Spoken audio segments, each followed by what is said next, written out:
നമുക്കറിയാം, ശക്തമായ ചൂടാണ് നമ്മൾ അനുഭവിച്ചുകൊണ്ടിരിക്കുന്നത്. പണ്ടുകാലത്ത് ഗൾഫ് രാജ്യങ്ങളിലെ ചൂടിനെ കുറിച്ചൊക്കെ സംസാരിച്ച കൗതുകത്തോടുകൂടി അതൊക്കെ ഒരു അതിശയമായി കേട്ടിരുന്ന ആ ഒരു കാലൊക്കെ മാറി. ഇന്ന് അതേ ചൂട് നമ്മൾ നമ്മുടെ നാട്ടിൽ അനുഭവിച്ചുകൊണ്ടിരിക്കുന്ന അവസ്ഥ ഉണ്ട്. മഴയുടെ കുറവ് നമ്മെ അങ്ങേയറ്റം ആശങ്കപ്പെടുത്തുന്നുണ്ട്. ഇന്നൊരു പീഡിയത്തിണ്ണയിൽ ഒരു 4 ആൾ കൂടിയാൽ സംസാരിക്കുന്ന സംസാര വിഷയം ചൂടിനെ കുറിച്ചാണ്. പള്ളിയിലിരിക്കാൻ വയ്യ, വീട്ടിലിരിക്കാൻ വയ്യ. പല ആളുകളും ഉച്ചക്ക് പുറത്തിറങ്ങണില്ല. പക്ഷെ ഇതൊക്കെ നമ്മള് സംസാരിക്കുന്നുണ്ടെങ്കിലും പലപ്പോഴും മനസ്സിൽ തട്ടിയുള്ള ആത്മാർത്ഥമായൊരു പ്രാർത്ഥന പലരുടെയും മനസ്സിൽ നിന്ന് വരുന്നില്ല എന്നുള്ളതാണ്.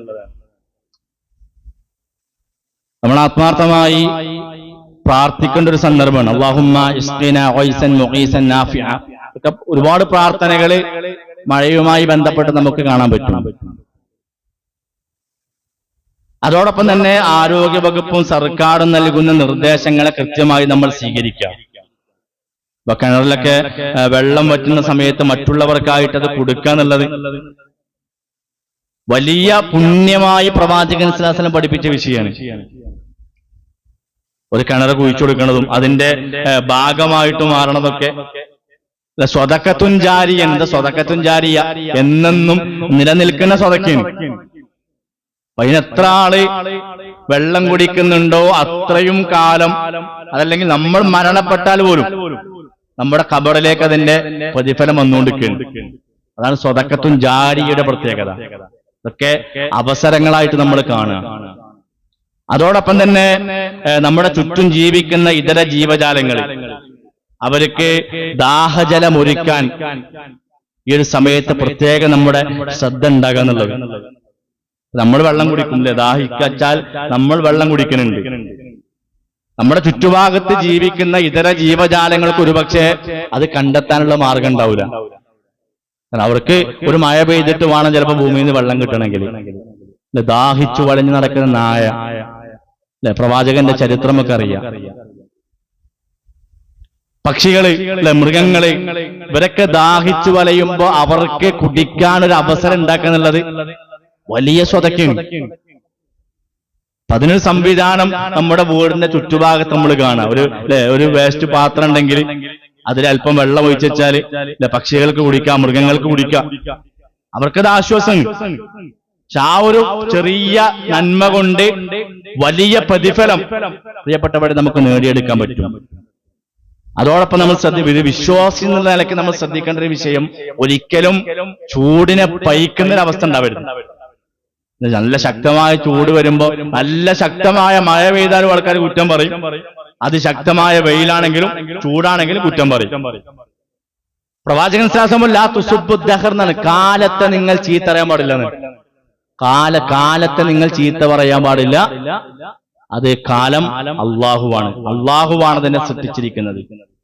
ഒരാൾ അതിനെ ചീത്ത പറഞ്ഞാൽ അള്ളാഹുവിനെ ചീത്ത പറയുന്നതിന് തുല്യനെന്ന്. പക്ഷേ അതിൽ നിന്ന് ആശ്വാസത്തിന് വേണ്ടി പടച്ചറബിനോട് നമ്മൾ പ്രാർത്ഥിക്കണം. വെള്ളത്തിന്റെ ദുരുപയോഗം പ്രിയപ്പെട്ടവരെ നമ്മൾ അങ്ങേയറ്റം ശ്രദ്ധിക്കേണ്ട ഒരു സമയമാണ്. വുളൂ എടുക്കുന്ന സമയത്ത് പോലും പ്രവാചകൻ പഠിപ്പിച്ചെന്താ, ഒരു നദിയിൽ നിന്നാണ് നീ വുളൂ എടുക്കുന്നതെങ്കിൽ പോലും അമിതമാക്കിയാൽ അത് പടച്ചോന്റെ അടുത്ത് മറുപടി പറയേണ്ടിരുന്നു പഠിപ്പിച്ച പ്രവാചകൻ സല്ലല്ലാഹു അലൈഹി വസല്ലം. ഇങ്ങനത്തെ ഒരു സാഹചര്യത്തിൽ നമ്മൾ എത്ര സൂക്ഷ്മത ആ ഒരു വിഷയത്തിൽ നമ്മൾ കാണിക്കണം എന്നുള്ളതൊക്കെ നമ്മൾ ശ്രദ്ധിക്കാം. ചൂട് വിശ്വാസികളെ സംബന്ധിച്ച് പല കാര്യങ്ങളും പല പാഠങ്ങളും വിശ്വാസികൾക്ക് സമ്മാനിക്കുന്നുണ്ട്. പ്രവാചകൻ സല്ലല്ലാഹു അലൈഹി വസല്ലം നിങ്ങളെ ചൂട് കഠിനമാകുമ്പോൾ നിങ്ങൾ ളുഹർ നമസ്കാരത്തിൽ നിങ്ങൾ പിന്തിപ്പിക്കാന്ന് പ്രവാചകൻ പറഞ്ഞു. അതായത് പുറത്തിറങ്ങാൻ പറ്റാത്തൊരവസ്ഥ ഉണ്ടെങ്കിൽ, അത്ര ചൂട്, അതേപോലെ ശക്തമായ മഴ, അവിടെയൊക്കെ ഇസ്ലാം കൃത്യമായ ഇളവുകൾ നമസ്കാരത്തിൽ തന്നിട്ടുണ്ട്. ജമാഅക്ക് നിസ്കരിക്കാൻ ഇസ്ലാം അനുവാദം തന്നു. അങ്ങനത്തെ ഒരു സാഹചര്യം സന്ദർഭമാണെങ്കിൽ എന്നിട്ട് പ്രവാചകൻ സല്ലല്ലാഹു അലൈഹി വസല്ലം പറയുന്നത് ഫഇന്ന ശിദ്ദത്തൽ ഹർരി മിൻ ഫൈഹി ജഹന്നം, തീർച്ചയായും കഠിനമായിട്ടുള്ള ചൂടുണ്ടല്ലോ, അതിശക്തമായ ചൂട് അത് നരകത്തീയുടെ ജ്വാലയിൽപ്പെട്ട ചൂടാണ്. അത് നരകത്തിൽ നിന്ന് വരുന്ന ചൂടാണ്. ഈ ഒരു ബോധം വിശ്വാസികളെ സംബന്ധിച്ച് സഹോദരങ്ങളുണ്ട്. നമ്മുടെ ചൂട് എന്ന് പറയുമ്പോൾ നമുക്ക് അസ്വസ്ഥത ഉണ്ട്, പ്രയാസമുണ്ട്, നമ്മൾ അതിനെക്കുറിച്ച് സംസാരിക്കുന്നുണ്ട്. പക്ഷെ ഇതിനേക്കാൾ ഭയാനകമായ ചൂടാണ് അവിടെ വരാനുള്ളത്, നരകത്തിൽ വരാനുള്ളത് എന്ന ബോധം ആ ഒരു സന്ദർഭത്തിൽ വിശ്വാസിക്കുണ്ടാവണം. ഇത് നരകത്തിൽ നിന്നുള്ള തീയിന്റെ ജ്വാലയിൽപ്പെട്ടതാണെന്ത് നമ്മൾ അനുഭവിക്കുന്ന ഈ ചൂട് എന്നുള്ള ബോധം ഒരു വിശ്വാസിക്കുണ്ടാവണം.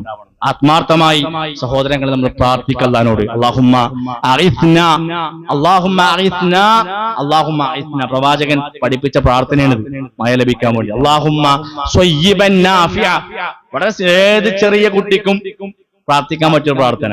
അല്ലാഹുമ്മ സ്വയ്യിബൻ നാഫിഅ, മനസ്സിൽ തട്ടി സഹോദരങ്ങളെ പ്രാർത്ഥിക്കുന്നതാണ്.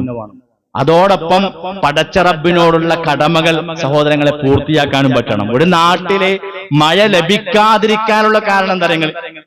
മഴ ലഭിക്കാതിരിക്കാനുള്ള കാരണമായിട്ട് പ്രവാചകൻ പറഞ്ഞത് ആ നാട്ടിലെ ആളുകൾ ഒന്നെങ്കിൽ അവർ സക്കാത്ത് കൊടുത്തിട്ടുണ്ടാവില്ല എന്നാണ്.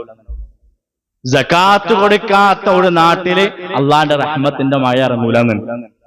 ഓരോരുത്തരും ഗൗരവമായി ചിന്തിക്കാം. മനസ്സിൽ നമ്മളോട് ചോദിക്കേണ്ട ഒരു ചോദ്യം, നമ്മുടെ നാട്ടിൽ മഴ പെയ്യുന്നുണ്ടെങ്കിൽ അതിന്റെ കാരണം ഞാനാണെന്നുള്ളത് ചിന്തിക്കണം. ഞാൻ സക്കാത്ത് കൊടുക്കാത്തതുകൊണ്ടാണെന്നുള്ളത് നമ്മൾ ചിന്തിക്കണം. രണ്ടാമത് വിശുദ്ധ ഖുർആൻ പറഞ്ഞെന്താ അറിയോ? ഇസ്തിഗ്ഫാർ അധികരിക്കാത്തൊരു നാട്ടിൽ, ഇസ്തിഗ്ഫാർ അധികരിക്കാത്ത ഇസ്തിഗ്ഫാർ നടത്താത്തൊരു നാട്ടിലുണ്ടെങ്കിൽ ആ നാട്ടിൽ അള്ളാന്റെ റഹ്മത്തിന്റെ മഴ ലഭിക്കൂല എന്നാണ്. നമ്മളത് നടത്തുന്നില്ലെങ്കിൽ, മഴ ലഭിക്കണില്ല എന്നുണ്ടെങ്കിൽ പ്രിയപ്പെട്ടവരെ നമ്മൾ തന്നെയാണ് അതിന് കാരണക്കാർ. ഇതൊക്കെ കൃത്യമായി നമ്മൾ ആലോചിക്കുക. തിരുത്തേണ്ട കാര്യങ്ങൾ ഉണ്ടെങ്കിൽ തിരുത്തി കൃത്യമായി റബ്ബിനോട് നമ്മൾ എന്ത് ചെയ്യുക? അള്ളാഹുവിന്റെ ആ റഹ്മത്ത് ലഭിക്കാൻ വേണ്ടി ആത്മാർത്ഥമായി ഞാനും നിങ്ങളും ദുആ ചെയ്യണമെന്ന് ഈ ഒരു സന്ദർഭത്തിൽ സഹോദരങ്ങളെ